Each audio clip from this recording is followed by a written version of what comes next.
कोल्हापूर महापालिकेच्या वतीनं सुरू केलेल्या घरफाळा दंड सवलती योजनेला चांगला प्रतिसाद मिळाला आहे।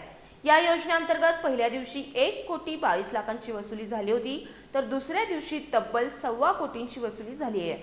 याबरोबरच पाणीपुरवठा सवलत योजनेअंतर्गत 2 दिवसात 55,20,000ची वसुली झाली आहे।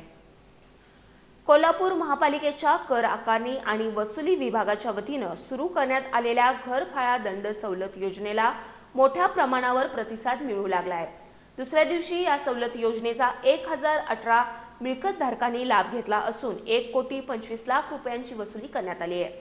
नागरिकांना सुमारे 53,03,000 रुपयांची दंड व्याजामध्ये सवलतही मिळाली आहे।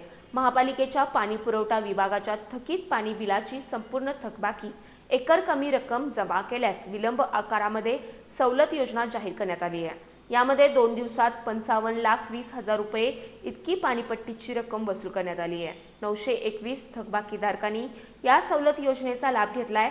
महापालिकेच्या वतीनं जाहीर करण्यात आलेली ही सवलत योजना 26 मार्च ते 31 मार्च या कालावधीत लागू असून थकबाकीदारांना मोठा दिलासा देणारी ठरते। शहरातील सर्व मिळकत कर थकबाकीदारांनी या सवलत योजनेचा लाभ घेऊन आपली थकबाकी तत्काळ भरावी असं आवाहन महापालिकेच्या वतीनं करण्यात आलंय।